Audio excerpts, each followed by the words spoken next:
Good afternoon, everybody. My name is Donna Feazell, and I'm your host of Donna's Edge television talk show, where truth matters. Thank you so much for watching every day, Monday through Friday, beginning 2 p.m. on the Eastern Time Zone, as I get to ride home with you in the afternoon with my wonderful guest who ride along for the occasion as well. You can find us on television. We are syndicated on Abundant Television, found on Roku, Apple TV, and Amazon Fire. Don't forget the podcast on thenewscasters.com. You can find us on WZLA.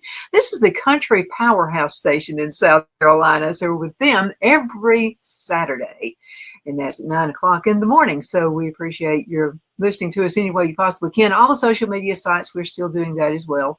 You can also find us on, by the way, continue sending email. They really make my day. Donna at donnasedge.com. That's Donna at donnasedge.com. I have a good friend with me right now. His name is Alan Mendenhall. Known Alan for many, many years, and appreciate everything you do for the community and for the world, keeping us up to date. Alan, how are you doing? I'm great, Donna. How are you? It's good to be on your show again. Well, always. Now, you are in D.C. right now, is that correct? That's correct. I am actually at the office in Washington, D.C. at the Heritage Foundation building. I'm here about a week a month, and it just so happened that we scheduled this session here while I'm here, which is great. I get to be in studio. Oh yeah, that's great. Love the background. Yeah, me too. Yeah, it does everything. Actually, Glenn Beck is right next door to me right now in the studio next door. So what a cool thing. Let's go crash him. Do you think he would mind? Yeah, you want me to crash? You want to trade places? No, I want to talk to you. I want to talk to him too, but I want to talk to you. So Heritage Foundation, we've received some email about you. I had you on the Saturday morning show on WZLA Powerhouse. And a lot of folks have responded with email. They would like to know more about the Heritage Foundation and what it does. Oh, well, the Heritage Foundation is probably the premier conservative think tank in Washington, D.C., and it works in public policy and outreach and coheres the conservative movement. It's been around for a long time. Our longtime president, Ed Fuldner, passed away this past summer. Kevin Roberts is our current president. He's doing an outstanding job. He's been president for about 4 years. And we have, the Heritage Foundation is a 501c3, but there's also a C4 called Heritage Action that does policy and lobbying. So it's a tremendous organization. We produce policy papers and research. We do television and media hits, dozens every day. And we are just kind of the premier source for conservative information and research and data. How would you describe what a conservative person is? Well, I always go to Russell Kirk's sort of tenets of conservatism, and he's got, I think 10 are roughly he's got different counts, but 10 is the one that I always go to. And he talks about, I can't just sit here and list them all to you right now, but people that adhere to traditional faith and have traditional values, but also people that advance civil society in constructive and peaceful ways. I look for people who are conservative to do business with. In other words, the person who actually handles our books and taxes. I would like for that person to be a conservative person because I am. And I feel like they're looking out for me and for my business a little more so than maybe someone who wasn't a conservative. Are there conservatives? I know most Republicans are, but are there also conservatives outside of the realm of a Republican? Oh, sure. I think political parties tend to drift one way or another over decades and over centuries. And, the nature of conservatism is not that it's unchanging, but that it's slowly changing, that it evolves gradually and by slow degrees. And that makes sure that, the benefits of certain ideas are retained, and that we don't too quickly eliminate ideas from conversation or consideration because of fashionable trends. And so conservatism is basically what philosophical framework has staying power, what foundations have proven workable over the course of centuries. And in our particular moment, I think we're in a period of restoration in which we are going back and we're grabbing what has worked from the past and recovering it after decades of destruction and devastation and elimination. Now we're finding what worked and what was good, true, and beautiful from the past, and we're recovering it for a new generation of Americans. And it's an exciting time to be an American. We're in a pivotal moment.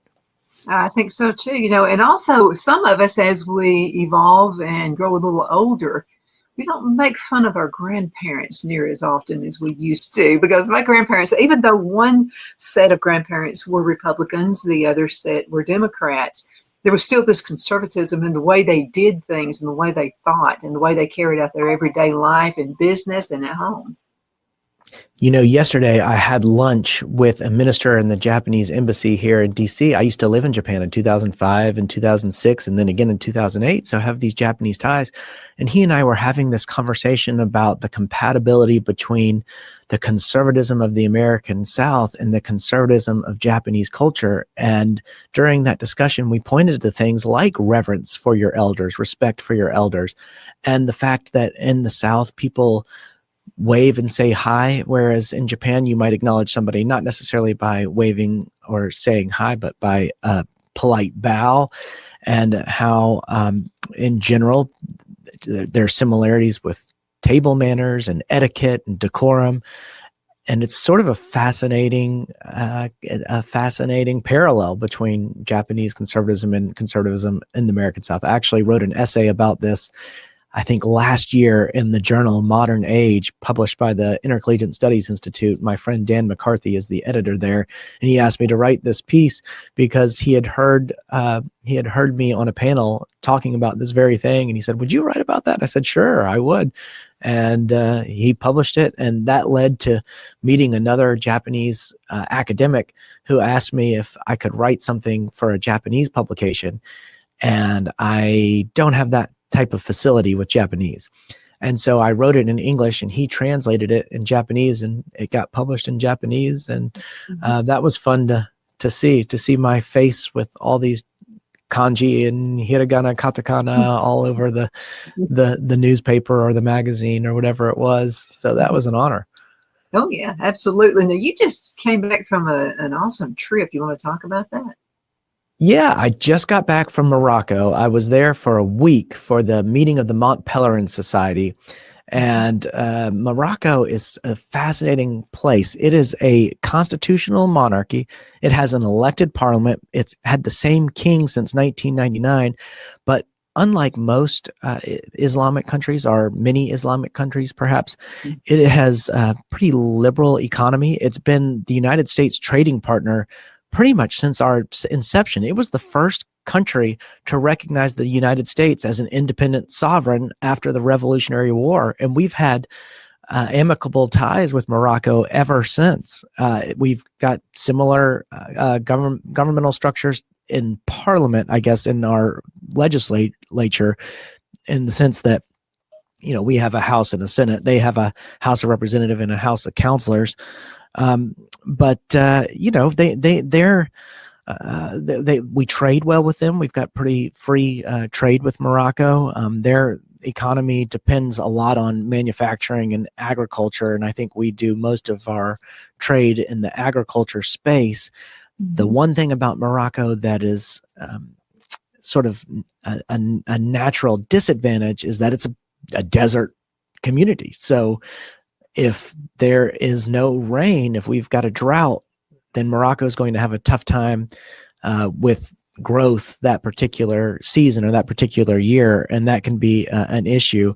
But we've had diplomatic relations with Morocco since 1786, and I think this is why the Mont Pelerin Society, which is an organization of mostly economists, but people who work in politics or political theory or international relations are also involved. But I think the Mont Pelerin Society chose Morocco because of its special approach to economic policy for an Islamic country. And it is a very open market and does business very well. It discourages Islamic extremism. It is very open to tourists. It's a very safe place. It's more tolerant. Tourism is vibrant. A lot of French women walk around in the type of clothing that you would think French women would walk around in France. This is not a place where all the women are completely covered up. French is probably the language you hear the most when you're walking around the streets, but civil society is pretty active there. It's mostly a Sufi influenced version of Islam, and I found everybody there to be sort of polite and kind and hospitable, and had a great time. I thought Morocco was a very fascinating place, and I learned a lot about our history and our ties with Morocco. Mm-hmm. As a presidential parliament, are they a little more in line with the United States as a president, comparing to the president of the United States role? Is a little bit more like a president of the United States, or a little more like England? Well, it's actually looks like it's definitely not like the president of the United States. So the head of state is the king, as I mentioned. It's King Mohammed. He's been king since 1999, and he actually has significant executive authority, and much more so than their prime minister. Their prime minister has been in office since 2021. And he leads a cabinet and oversees domestic policy, but at the end of the day has less power than the king. And it was interesting. One of the panels that we listened to, and they're Chatham House rules, so we're not actually supposed to say who said what and to talk about what was discussed. But I'll just say that one panelist gave a very interesting discussion about how democracy in the Middle East is a very difficult thing to institute, because naturally the people want to vote in authoritarianism. They want a very strong dictatorial leader. And so if you give people pure democracy, they will vote that in, and they will undo democracy. So that, and essentially the democratic impulse is to undo democracy in many Islamic countries. And I thought that was a fascinating point. I do too, and especially in the way that the king is not someone necessarily that has the bloodline, such Right. as in England, where that's Right. the bloodline. Yeah, no, I think that's fascinating. I think it's absolutely fascinating, but I can also see why that would be sort of dangerous. I'd never really thought about, well, why would a hereditary monarchy be beneficial? It seems to be, if you're even in a system, a monarchical system, or even imagining Europe from centuries ago when we had monarchs, why would people choose hereditary monarchs and not monarchs by some other way? Well, it turns out because that eliminates a lot of the political factions and violence that occurs when people make plays for power. When you know basically who's going to be the successor, and that's obvious and that's established, then you don't have so much fighting over that. Although we obviously historically had quite a bit of bloodshed over monarchical systems, but I can understand why that makes sense historically, why people might have gravitated toward that hereditary line rather than some other form, just because of the political whirlwinds that would swirl around such a succession. Well, I will say this, the next person in line to be king in England, I feel much more confident in him than I would. Oh, after Charles. Yeah, sure. Just a little more. Yeah. It's that's much more of a figurehead role than what Morocco has, but Morocco is doing pretty well, all things considered, for the Middle East. It's well, I mean, it's in Northern Africa, but it's an principally Islamic country, so it's easy for me to just lump it in with the Middle East, but it's actually in North Africa. But they seem to have more, not an appreciation for Christians, but they seem to be tolerant. Yeah, that's the word I'm looking for. They're very tolerant toward Christians. In fact, there was when I went through the marketplace, I saw a synagogue and saw a Jewish community behind all these markets. And that was fascinating to see in an Islamic country. Now, Morocco once had a thriving and large Jewish population and no longer has a very large Jewish population. But the Jewish population, which is there, does not feel sort of, I would say, constantly under threat. But I do think many many of the Jewish communities migrated to Israel after the creation of the state of Israel, and also to the United States as well. How do you feel they think of women in a role of authority? They're not quite they're not quite Western. We'll put it that way. It's not going to be what you'd see in the United States or Europe, but compared to other Islamic countries, you're much more likely to see women playing important roles. In fact, in the palace in which I stayed, it was literally called a palace, but for me, functionally, it was a hotel, but aesthetically, it was definitely a palace. But there were many women who are working there, barking orders at all the men. And so, it's not off the table to see that type of dynamic. Maybe they're not ready for it yet. Possibly in a couple of decades, you would see Possibly something. so. We'll see. It's hard to say. I was there as an observer for a week, and so I have just minimal experience, and it's all anecdotal. But from what I saw, it was fascinating. It's a country that I can see why we maintain diplomatic ties for so long, and why the United States has gotten along with Morocco for so long. Were you surprised that any Just of be the? careful flying in. Uh-huh. Go ahead. Okay. Yeah, flying in. My luggage arrived the day after I did, and that was Air France's fault. That was the French. I would be going to pieces had that been Just mine. like Women have makeup and stuff like that, so Well, yeah. the French women who walked around were not dressed the way I would expect people to be dressed in Islamic country. They were wearing quite revealing clothing. You could see all their belly buttons with their belly button piercings, and they were they were where it was very French. A lot of the French women were making sure everyone knew that the French women were present. Well, you may have just answered my next question. My question was going to be, is there anything that really surprised you about any of the customs in Morocco? Well, I mean, there were things that were surprising. There were things that were not surprising. I mean, I was expecting, I was expecting a little more, I guess,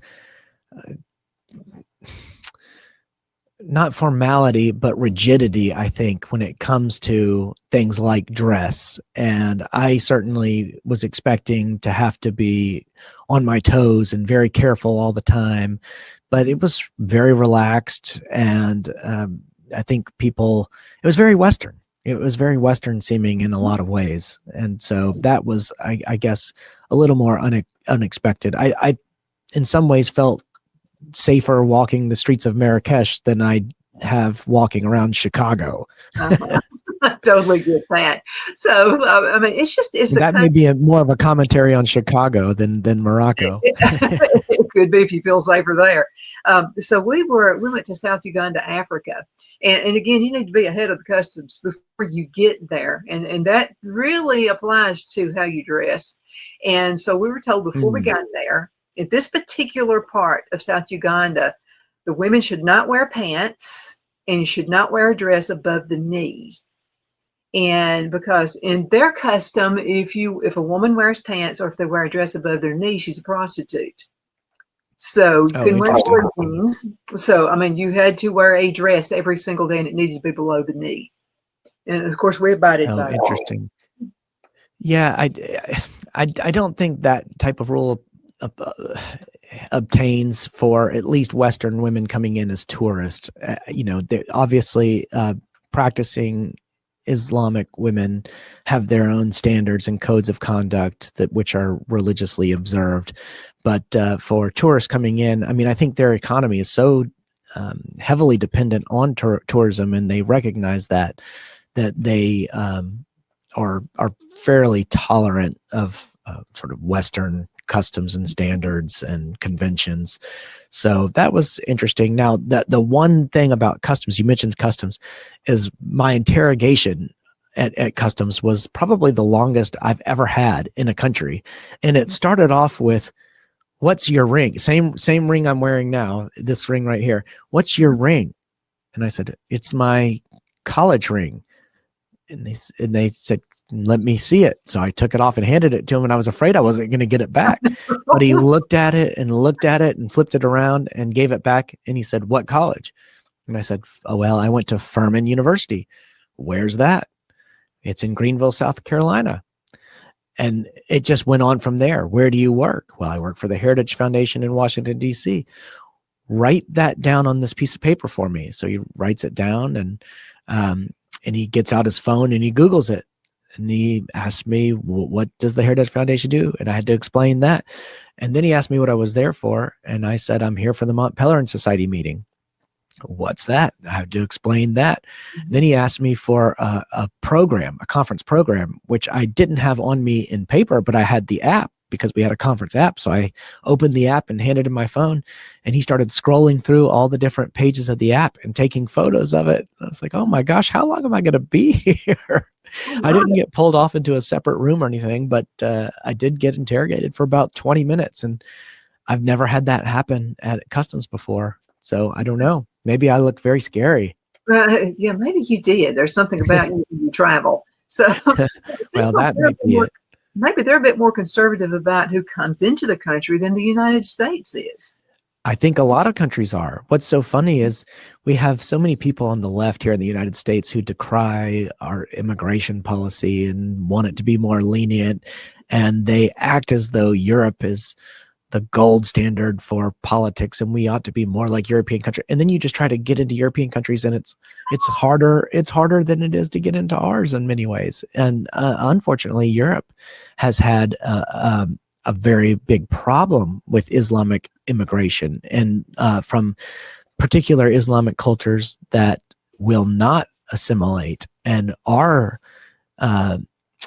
committed to undermining European values and cultures. And I think this is just one factor in the broader movement in Europe to embrace something like their version of MAGA. We've got our Make America Great Again. You've got sort of a French version going on and an Italian version going on and a German version going on. And I think you're seeing a rise of a different type of nationalism. I hesitate to use the word nationalism because the Latin root means one thing, but you're seeing a pride of place and a pride of country and the idea that borders matter and that culture and customs and conventions matter, that there are places that are distinct and that their distinctiveness is important.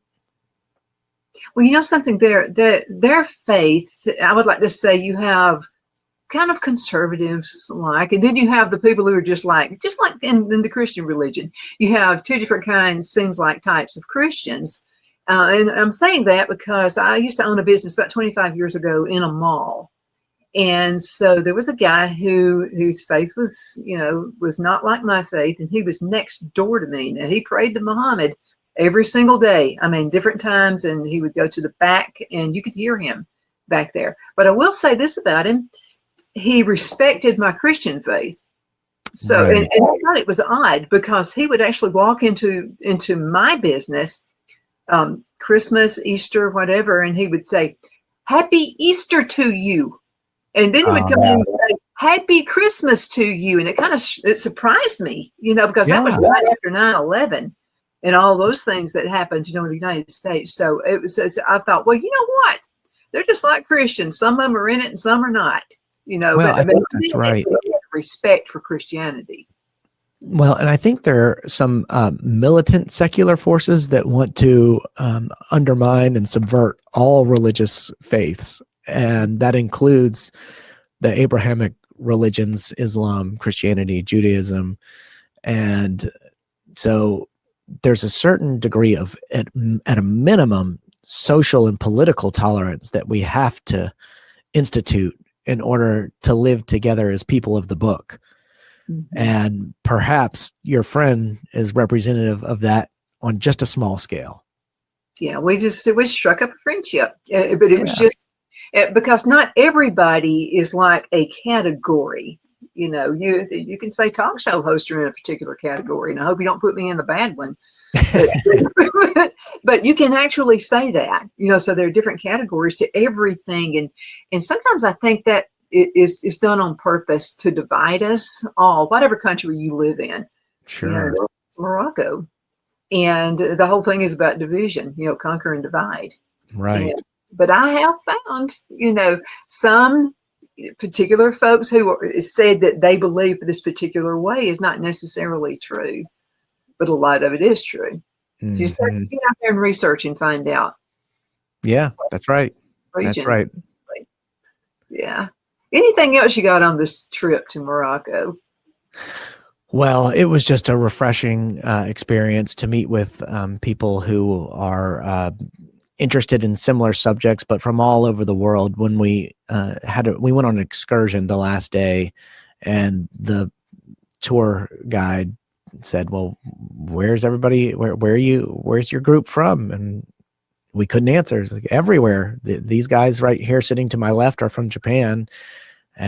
Everyone else is from mostly European countries, but we had some people from the United States there as well, but also people from Australia and people from all parts of Asia, a lot of South Americans. I hung out with a guy that was running for Congress in Chile right now, and he's an economist, and saw all my Guatemalan friends. I have many friends from Guatemala and my experiences there, and got to see them. I'm teaching a class at the Universidad Francisco Marroquín in March, and so I got to see the people who are helping me start up that class and build the syllabus and recruit the students, and that was fun too. So yeah, it was just a great experience to meet with people you've befriended over many years in many different countries, and to be in one place with them that's sort of unique to your own experience was refreshing.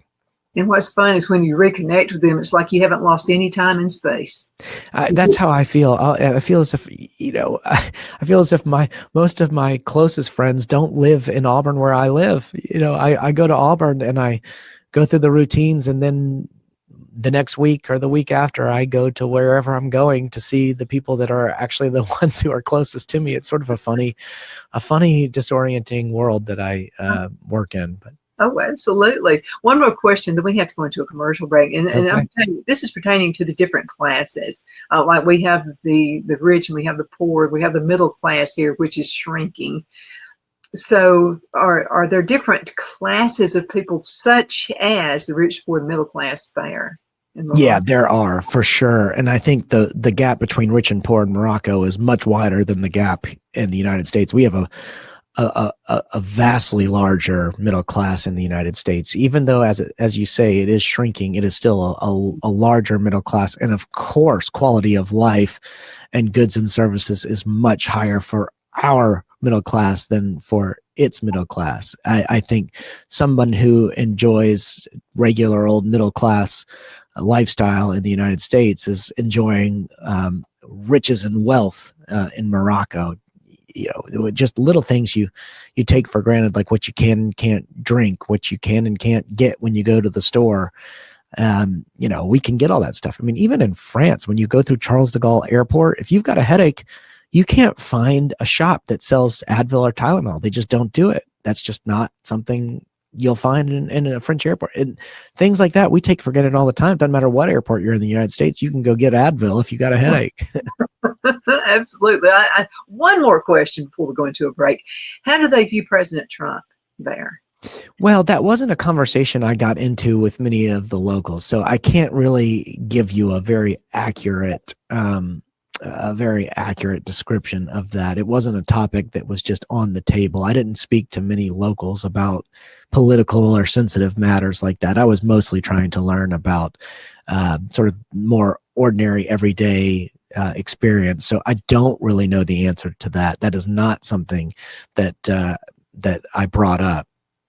Yeah, they apparently don't watch our news here. Okay, let's go ahead and into a commercial break. We'll be right back in just a few minutes. Everybody hang in there. Twin City Used Car Sales has been serving drivers in the Northeast Alabama area for years with a quality selection of late model used cars, SUVs, and pickup trucks. On top of our extensive selection and competitive prices, we offer professional auto financing services for used car buyers of all credit levels. Whether you've just begun your search or you're ready to secure your next vehicle, at Twin City Used Car Sales, you will drive away with the vehicle of your dreams. The sales and finance staff at Twin City Used Car Sales looks forward to serving you, and you can apply for financing online before your visit to our used dealership in Gadsden, Alabama. Check us out on the web at twincityusedcars.com or go by our location at 901 First Avenue, Gadsden, Alabama. We sincerely look forward to serving you.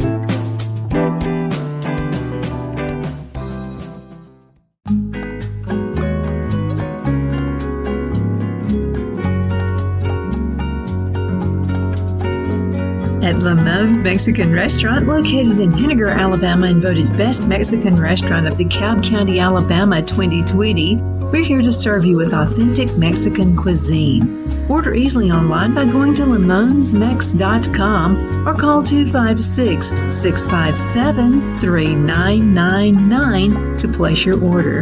We're open Sunday through Thursday, 11 a.m. to 9 p.m., and Friday and Saturday, 11 a.m. to 10 p.m. Whether you're celebrating a cozy date night for two or a celebration for a crowd, at Lamone's you'll love our atmosphere and friendly servers. Thank you for dining with Lamone's Mexican Restaurant.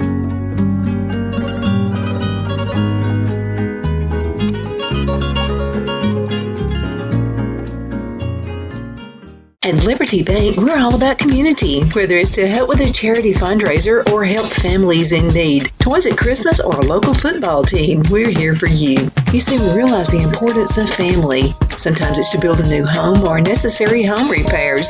We're here for you. If you like the feel of a small town bank with all the conveniences of a big city bank, we're here to serve you. You will find us at any of our convenient locations in DeKalb, Marshall, Etowah, and Blount counties in North Alabama. You can call and speak with any of our friendly staff at 256-659-2175 or check us out on the web at libertybankal.com. And thank you for your support of our community. Member FDIC Equal Housing Lender.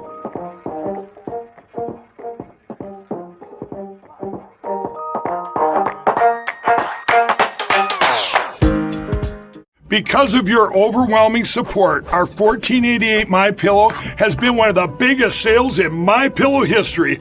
I couldn't think of a better way to say thank you than to extend our wholesale pricing through Christmas. Get a classic standard MyPillow for only $14.88.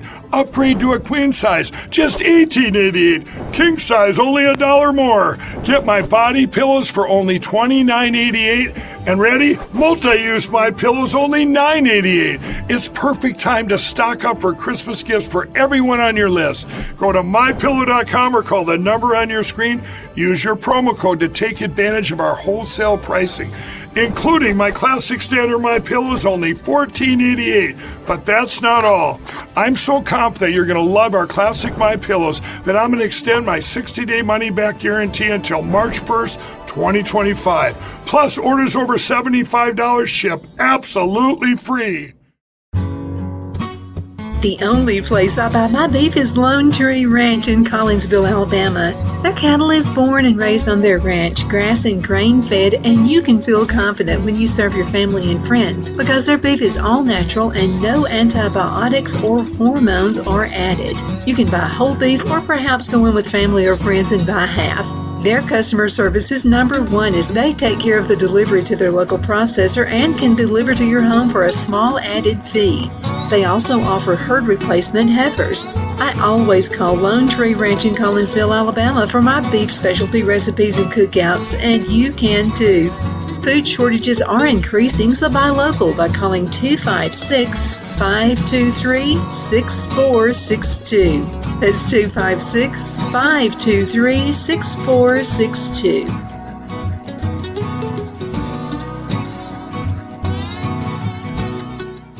We are back. My name is Donna, and I am your host of Donna's Edge television talk show, where truth matters. We try to be as truthful as we possibly can.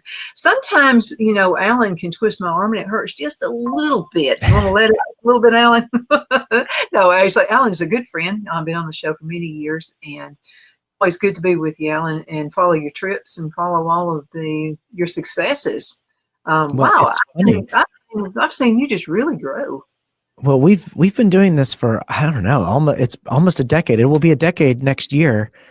And I used to recognize the face I saw on the other side of the screen. Now I'm looking at it and thinking, wow, look at how much older I look than I used to look. You look like a kid to me. You were what, 10 goodness. when we started? 10 when you started, huh? Yeah, I'm 20 now, right? Yeah, I'm just still waiting for that to be able to buy a beer. Absolutely. I've seen in this area in South Carolina, I've seen a huge flood of young people who are really interested in politics now. And from what I've seen, I would say 99% of the kids I'm seeing anybody younger than 60 is a kid to me, but anybody that I've talked to, they seem to be more on the conservative side. I see this too. I think conservatism is becoming cool again. I mean, how attractive is it really to have men dressing up as women and men playing in women's sports? I mean, is that really going to be that's not something that's going to be cool. That's just, and increasingly I find that the left is becoming, this is going to sound kind of odd, but it's becoming a solidarity group for social misfits. When you look at the protesters who are outside on these streets in DC, and you think, they clearly have undergone self-mutilation, and they dress in ways that are excessively provocative, and the things they say when they protest are just horrifyingly vulgar, and they promote violence and killing and rape. And I think, what this is odd. This is just really almost mentally ill type behavior. And yet they're all finding solidarity in this group. And I think they're feeding off each other and making this dysfunctional behavior, this very antisocial behavior, even more prevalent among their type of crowds. But that's not cool. It's not attractive. It's not, it's not constructive. It's nothing that people can build a society around. When you're trying to build civilization and you're trying to build civil society, you can't just be tearing down. You can't just be about destruction. You have to be about building stuff, and it has to be stuff that's meant to last. It has to have staying power. And that's just not what these people are offering. They're just offering nothing but destruction for destruction's sake. And you can't build around that. No, you can't. And it feels dark, and it's so negative.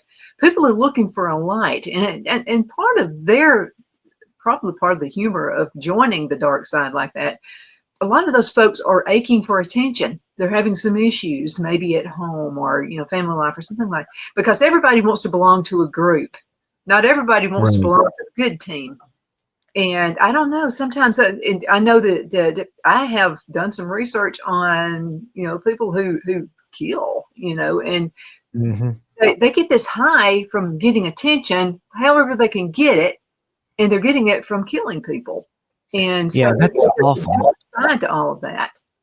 And I do think there's a growing social malady associated with isolation and alienation and loneliness. I think that, ironically, as the internet has made it easier for us to connect with each other, we've also forgotten how to connect in person, face to face, with that tactile relationship that you might have with somebody that you can't get online. It's different to go meet somebody for dinner and have a conversation with them in front of you, and to give them a hug and to wish them well and to shake their hand, than it is to just pull up Zoom and have a Zoom meeting. It's just different. And there's something lost in the communication. And I think also people are, becoming more maybe socially dysfunctional as they forget how to interact as people in person, and they become almost afraid of it, afraid of that social interaction. It is highly problematic. Yeah, I think so too. And another thing is, it's so easy to be a bully behind the keyboard. You can do that and tell somebody you don't like their views, and As an hurt. anonymous, Yeah. as an anonymous profile online, yeah, people are saying horrible things. Mhm. Yeah. So I have a friend. I've told you about this guy. Went to school with him, and he is a huge liberal. I mean, huge. And so I think the guy just wants to be told he's loved. So what will happen is every once in a while he gets on my Facebook page and he just rants and talks to me. I thought you were, a very smart lady, and you're, a conservative. I don't understand that. I don't think we can be friends anymore, and all this kind of stuff. And I don't argue back with him, so I just don't argue the point. He has his beliefs, I have mine. I don't see the point. So I'll just say something like, I love you. And it stops him every time I do that. And then he'll say something like, well, we just can't be friends anymore. But he always stays around as a friend. And sometimes I'll type something on there and say, I think you just want me to tell you that I love you. I think that's what you're so you would have such a rant like that. It's just beyond my comprehension. Relatives who are liberals. And, really, I'm just like, I can't understand. Did we come from the same gene pool? I mean, I just, you have to ask that. And I think sometimes it's that I get to be the rebel because I want to believe that way, and I'm getting attention.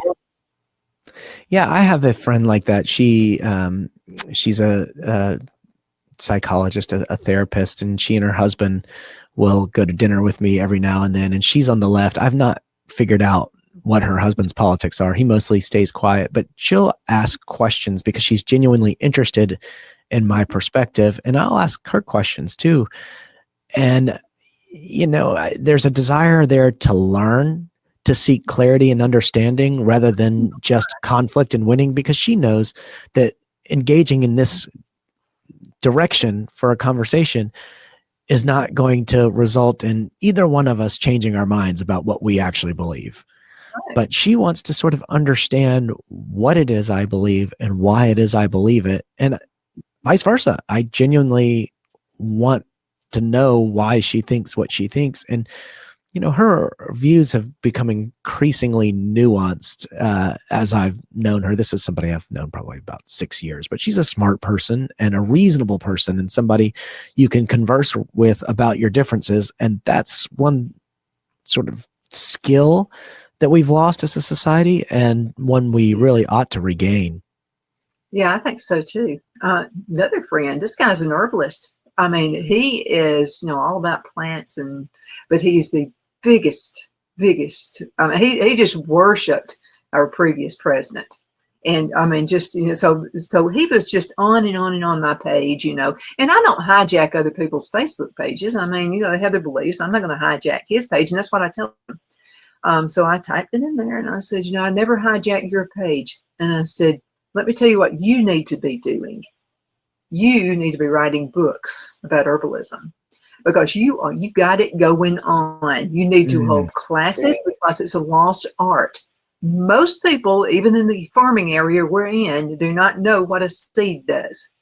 And you do. So that's what you need to do. Well, anyway, I can I'm help glad you you brought this up, because I did go into one spice store in Morocco, and tell me that. If what the lady there was selling was true, then this is the place where you can go. The one place on earth and find a remedy for absolutely everything. But she was telling me, if you use this spice, you will get rid of tinnitus in the ear, which is, my dad has tinnitus, and she's like, well, if you use this, you get rid of that. And then by the time I was done, I was like, wait a second, these people, if all this stuff is true, should be billionaires upon billionaires upon billionaires, because they've got a fix for absolutely everything there is. So I'm sure that these marketing ploys are not exactly right. But however, she said, do you want to clear your congestion for 24 hours? And I said, well, yeah, I came from the fall in the United States. It was October. It wasn't 85, 86 degrees, whatever it was in Morocco. And yeah, I feel a little congested. And she rolled a bunch of stuff up into what looked like a sock, and she put it in my right nostril. She said, breathe in hard. And I did. And whoa, like all of a sudden, like my entire head was whoa. And then she put it in the other nostril and breathe. So I did. And it eliminated congestion until about yesterday. I mean, I've never breathed so well. And she said, if you do this, I don't, it was like my whole face was peppermint, but she said, if you do this, you will not snore. Like, what in the world? Okay. So who knows? Who knows? I didn't end up buying anything, but I did go through about a 45-minute sales pitch because I was just fascinated by the claims. You should have bought that. I promise you, it had peppermint in it, and it probably had ginger root. Because I have asthma, and ginger root had kept me from having to buy the machine. I do ginger root tea. I do all that stuff. It works. If I had been carrying cash, I would have come home with something, but I only had card, and that was by design because I did not want to come home with a bunch of stuff from the Moroccan markets. I mean, I did and I didn't, but I knew if I brought cash, I would be, buying these leather wallets and buying a basket with a snake coming out of it, or, I'd be buying all kinds of random stuff. They had a really, really fascinating just boxes, jewelry boxes, and knickknacks here and there. And do they sell on the street, like jewelry and stuff like that on the street? They do. They sell it on the street, but they also have these markets which have shops. They're old buildings, and so you can go into the shop, but also they're like wooden roofs that are like almost like awnings, and they lean over the dirt walkways, and some are paved, obviously, some are kind of cobblestone, and some are just regular cement, and then some are dirt. And there are people with little stands and barrels, and some are just putting stuff on towels. So you can buy stuff from people who are doing that, or you can dip into a store and look what they've got on the inside. But it's almost overwhelming how much stuff is in there. And you've got all these young guys on mopeds that are just through these 5-foot spaces. And they're so talented that they don't hit anybody. They've been doing this, I guess, every day for who knows how long. And they know how to operate these vehicles in a way that they don't hit people. Or so I saw. Who knows? There might be people in Moroccan hospitals every day getting hit by mopeds, and I just don't know about it. I had a friend who went to, I think it was St. Thomas. And we've been to St. Thomas. And there are street vendors all over the place there. And they claim to have 14 karat gold, 18 karat gold, that kind of thing. And it will even have a mark on it. So this friend said, I want you to look at this necklace I got in St. Thomas. And she said, I only paid $200 for it. And it was a thick chain, $200, which sounded a little bit too good to be true. And she said, but it's stamped 14 karat gold. Well, I didn't have the heart to tell her. I just couldn't. I could tell by looking at it, it was not gold. Yeah. And I said, you need to take it to Kay's Jewelers at the mall. This was when I was living in Charlotte. She takes it to the mall, and they gave her the bad news. Do not buy from a street vendor, when you travel. Not even here. Not here. I did that in China. I loaded up on pearls, which were fine because they had a lot of pearls, and I didn't actually know what I spent, but I just bought a bunch of pearls and came back and thought, I just spent a lot of money. And it turns out I didn't spend a lot of money, but I had also bought what I thought was a gold watch. And I knew it was a knockoff. It was like some kind of, and not gold, but it was, it was a knockoff Rolex. And I knew it was a knockoff, but I thought it was actually made of, some kind of legitimate material. Well, after about 3 months, the gold coloring started coming off, and it was just this silver stuff underneath. Who knows what it was? And then I couldn't even get a battery in the watch to work. And I just thought, I don't know what I paid for the thing, but it was a waste of my money completely. I did that too.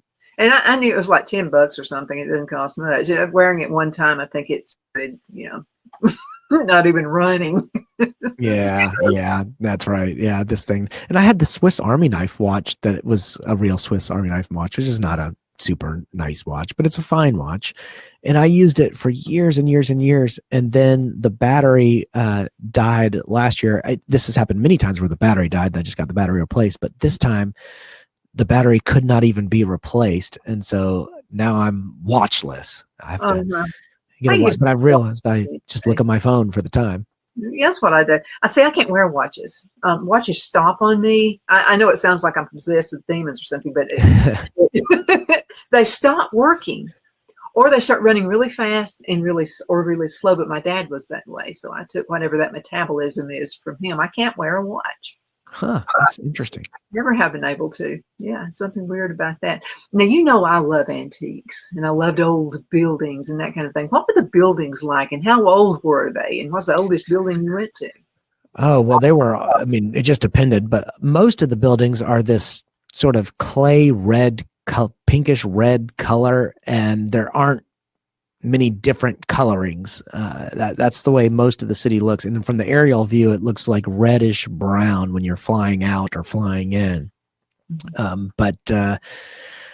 don't know what the oldest building was I saw. I went into a palace that was, something like 12th century, but a lot of the things I saw, I wasn't sure how old they were. And there had been an earthquake in Morocco a couple of years ago that was just devastating. And so all the big historic sites, the big main mosque in the middle of the city was being repaired and had scaffolding, was surrounded by scaffolding. And in the palace I went to, entire sections of it had been completely demolished by this earthquake. And so they were building it essentially from scratch, which was sad. But of course, much of the palace was preserved and was unaffected by the earthquake, but different sections of it were just completely destroyed. So sad thing.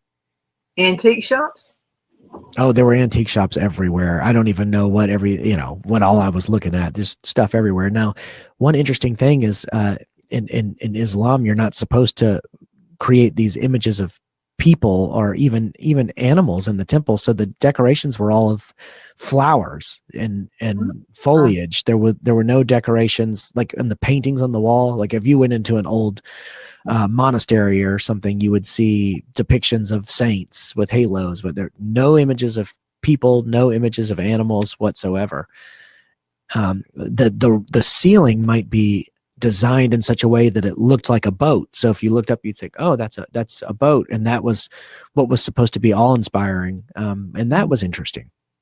Well, their artwork is just beyond. I mean, they were so talented with what they had to work with hundreds of years ago. Oh, and the amount of handcrafted material. I went to this university in the middle of the city, and the woodwork the carpentry was unbelievable, and everything was so minutely designed right down to the smallest details when you came up to the wood carving. And it was just amazing to think how long it must have taken humans to create that. Mm-hmm. How much dedication. Oh. Well, Phil and I had a house in Oxford, Alabama, and this house was built in 1885. And I'm just going to tell you, the construction of that house had to have a new roof. That's when the hurricane came through. You remember that? Came through Alabama. I do. And actually made it up there where we live in Oxford, Alabama. And so, of course, the roof had to be replaced. And so the guy who was actually redoing that said, did you know that you have 5 layers of roof on this house? And I said, I had no idea. They had never taken any of the layers of roof off. It even had the original wood shingles on it. Oh, wow. So instead of replacing the roof, they just built on top of it each time. Oh. He said, you got a well-built house to hold up 5 layers of a roof. Wow. And I said, when they took the roof off and put the one layer of roof on there, that house had to go. I mean, I've been holding on for decades of all those layers of roof. I would not have thought about that being a burden on the house, of just being too much weight to hold. I wouldn't even have thought of that. I would have been the guy just building the next layer. Yeah, and I've heard that. And so I have a friend who's in construction as well.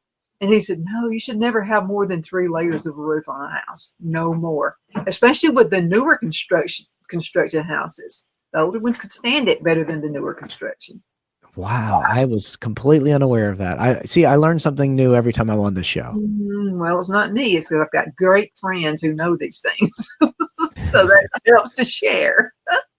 So it's a different world. But and then I have a friend from England.